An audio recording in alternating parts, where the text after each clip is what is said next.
warahmatullahi wabarakatuh. Hari ini kita akan belajar tematik 4I, subtema 3, pembelajaran 4 sampai dengan 6. Air adalah salah satu sumber energi alternatif yang terbarukan. Nah, air juga sumber kehidupan manusia. Nah, semua makhluk hidup membutuhkan air. Namun, bila tidak dikelola dengan baik, maka air juga bisa rusak atau habis. Berikut adalah beberapa tingkatan kualitas air.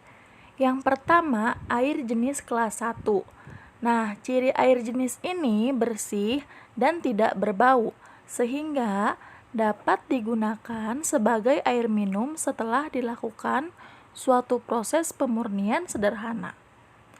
Dan yang kedua adalah air jenis kelas 2. Air ini dapat dimanfaatkan untuk minum setelah melalui proses tertentu, mandi, dan berenang. Yang ketiga, air jenis kelas 3. Nah, air jenis ini mempunyai ciri-ciri berlumpur dengan warna coklat kekuning-kuningan. Nah, selanjutnya ada jenis air kelas 4.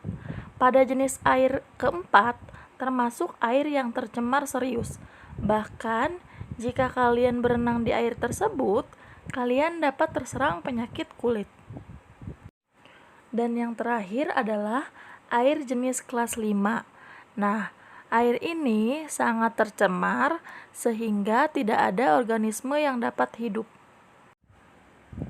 Setiap hal yang ada di sekitar kita, baik itu benda, keadaan, makhluk hidup, dan kelakuannya, adalah sesuatu yang kita sebut dengan lingkungan hidup. Lingkungan hidup menjadi hal yang penting karena berpengaruh terhadap kelangsungan hidup serta tingkat kesejahteraan kita sebagai manusia.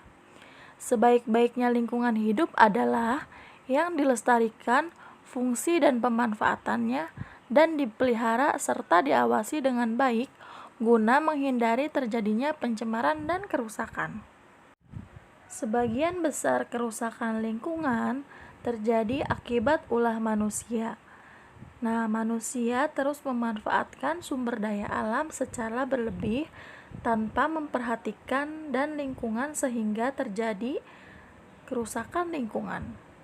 Setiap orang memiliki hak dan kewajiban terhadap lingkungan. Beberapa kewajiban tersebut antara lain sebagai berikut. Yang pertama, tidak membuang sampah sembarangan. Yang kedua, melakukan penanaman kembali. Yang ketiga, menggunakan jenis kendaraan yang ramah lingkungan. Yang keempat, memperindah lingkungan dengan menghias taman atau kebun dengan berbagai macam bunga dan tanaman hijau.